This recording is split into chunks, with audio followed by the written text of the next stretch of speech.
आज हम आपके लेके आए हैं भाई 9th क्लास का चैप्टर नंबर 5 कोशिका।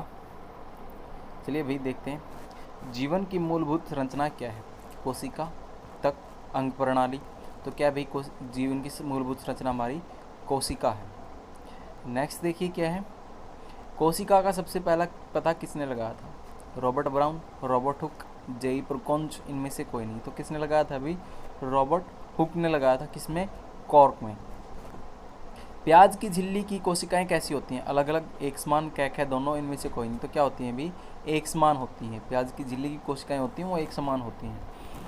नेक्स्ट देखिए, कोशिकाओं के आधार पर जीव कितने प्रकार के होते हैं? 1 2 3 4। तो कितने प्रकार के होते हैं? 2 प्रकार के। कौन से?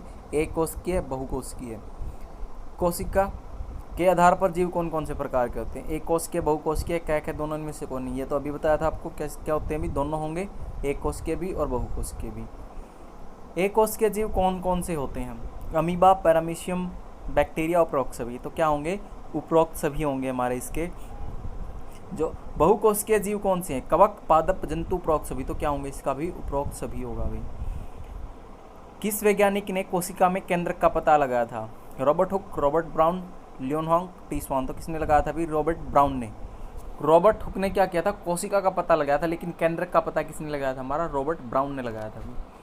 कोशिका सिद्धांत के बारे में किसने बताया था? एम सिल्डन, टी स्वान, कैक है दोनों, रॉबर्ट हुक। तो किसने बताया था अभी? कैक है दोनों, यानी एम स्लिम और टी स्वान दोनों वैज्ञानिकों ने क्या है? कोशिका का सिद्धांत दिया था हमारा।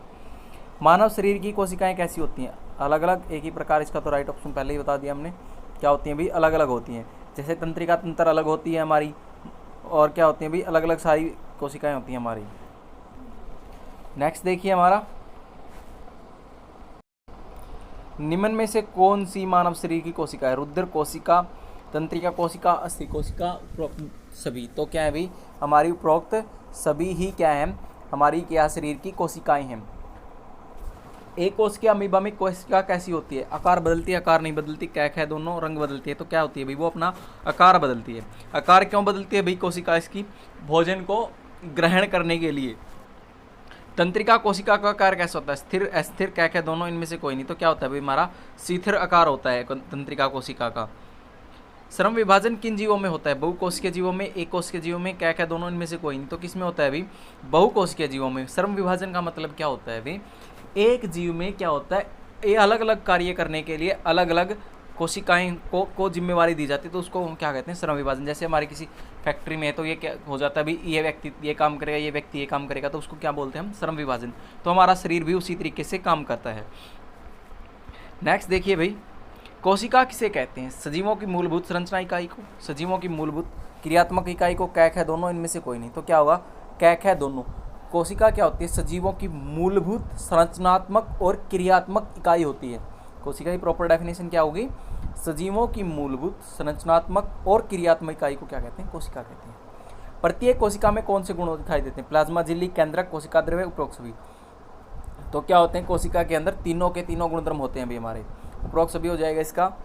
कोशिका की सबसे बाहरी परत कौन सी होती है? कोशिका भित्ति, प्लाज्मा झिल्ली, केंद्रक झिल्ली, इनमें से कोई नहीं। तो कौन सी होती है भी? हमारी प्लाज्मा झिल्ली, यानी प्लाज्मा मेम्ब्रेन बोलते हैं जिसको इंग्लिश में।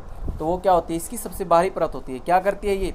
हमारी बाह्य चीज़ों को अंदर जाने से रोकती है।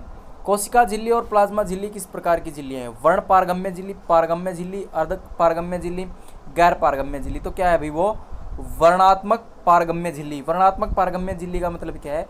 सिर्फ सिलेक्टिव परमेबल मेम्ब्रेन, इसको हिंदी में बोला जाए, इंग्लिश में बोला जाए तो सिलेक्टिव परमेबल मेम्ब्रेन, यानी इसमें से सिर्फ सिलेक्टिव चीज़ें ही क्या हो सकती हैं? पास हो सकती हैं। कार्बन डाइऑक्साइड और ऑक्सीजन कोशिका झिल्ली के आर पार किस प्रक्रिया द्वारा जाती हैं? प्रसरण, विसरण, विपरीत विसरण, उपरोक्त सभी। तो किसके द्वारा जाती हैं भी? विसरण प्रक्रिया के द्वारा। विसरण प्रक्रिया में गैस की गति कैसे होती है? उच्च सांद्रता से निम्न सांद्रता की ओर, निम्न सांद्रता से उच्च सांद्रता की ओर, कोई गति नहीं होती इनमें से कोई नहीं। तो क्या होती है भी? उच्च सांद्रता से निम्न सांद्रता की ओर। हमेशा देखना है भाई, जो हमारी क्या होती है? कोई भी चीज़ होगी उच्च से क्या होती है? नीच की तरफ आती है। कोई भी चीज़ ले ली वो हमेशा क्या होगी? ऊंचाई से नीचे की तरफ ही आएगी वो। जल के अणुओं की गति जब वर्णात्मक पारगम्य झिल्ली द्वारा होती है उसे क्या कहा जाता है? प्रासरण, विसरण, कोशिका, उपरोक्त सभी। तो क्या होता है अभी? प्रासरण। नेक्स्ट, जब जल में शक्कर या नमक की मात्रा कम और जल की मात्रा ज़्यादा तो ऐसे विलयन को क्या कहेंगे? अल्प प्रासरण विलयन, संप्रासरण विलयन, अति प्रासरण दाबी विलयन, क्या है दोनों? तो क्या होगा? अल्प प्रासरण विलयन।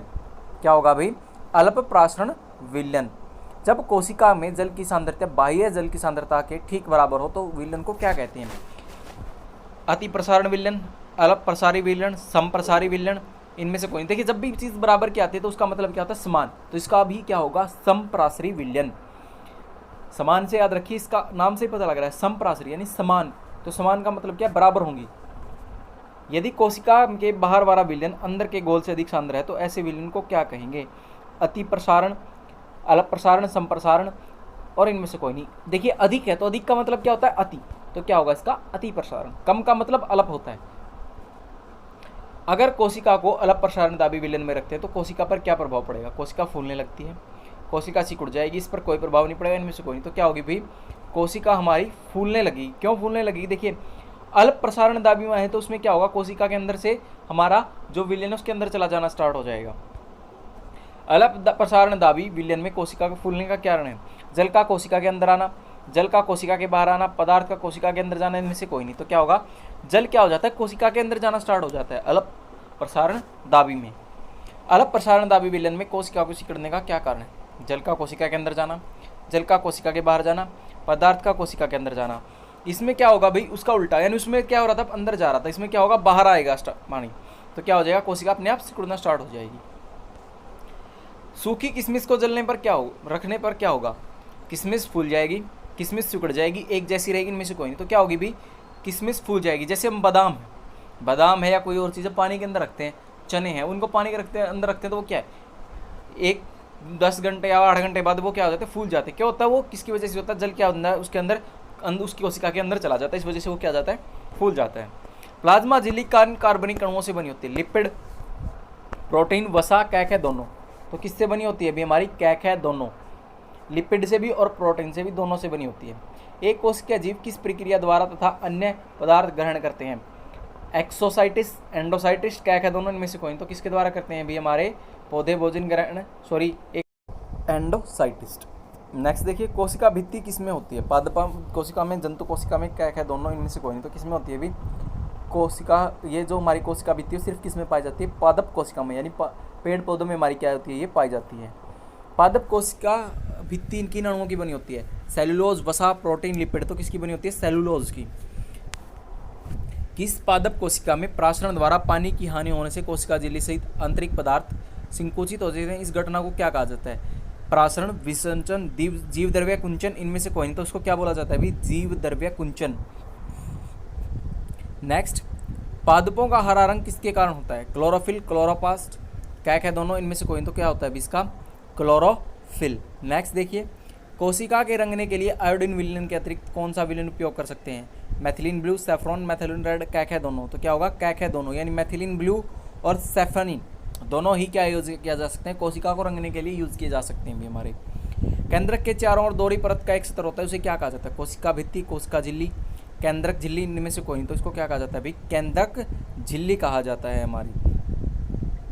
आज के लिए इतना ही भी, मिलते हैं नेक्स्ट वीडियो में कुछ नए क्वेश्चंस के साथ।